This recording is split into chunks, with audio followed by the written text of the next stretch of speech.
რაც შეეხება ახალ ზოოპარკს თბილისის ზღვაზე, მინდა გითხრათ, რომ ის გაიხსნება.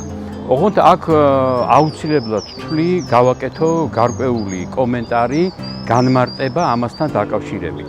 ვინაიდან იქ საკმაოდ დიდია ტერიტორია, აქედან გამომდინარე ის ბოლომდე ათვისებული არ არის. ცხოველების ნაწილი იქ უკვე გადაყვანილია და ზოოპარკს ესტუმრებიან ვიზიტორები, დამთვალიერებლები, მაგრამ ასევე იქ გაგრძელდება სარემონტო სამუშაოები, ნაწილი ვოლიერებისა თითქმის დამთავრებულია და ნაწილი ასევე ასაშენებელია, ძალიან ბევრი სამუშაოა ჩასატარებელი, მაგრამ საზოგადოების ინტერესებიდან გამომდინარე, ჩვენ ასე ვთქვათ, ჩავთვალეთ საჭიროდ, რომ ეს გახსნილიყო და ვიზიტორები თავისი თვალით დარწმუნდებიან თუ რაოდენ მნიშვნელოვანია ახალი ზოოპარკი, რამდენად ის კარგია ცხოველებისთვის და გარდა ამისა ნახავენ თუ როგორ მიდის იქ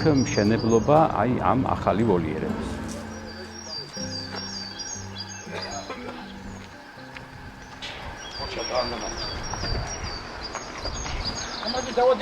არა ერთი აქედა მეორე ისე და თუაში ჩავდო თან შუაში.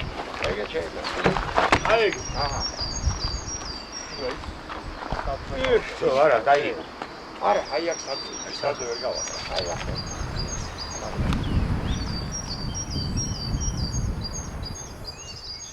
გრანდიოზული საზეიმო გახსნა არ იგეგმება, რაც შეეხება ფასებს, ფასები არის იგივე რაც აქ, ანუ კერძოდ 3 წლამდე არის უფასო, 12 წლამდე არის 2 ლარი, 12 ზემოთ არის 4 ლარი.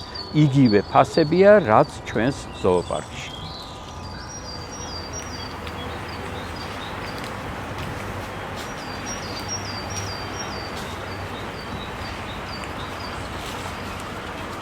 რაც შეეხება ძველ ზოოპარკს, არსებულ ტერიტორიას, სადაც ჩვენ ახლა ამჯერად ვიმყოფებით, ხო?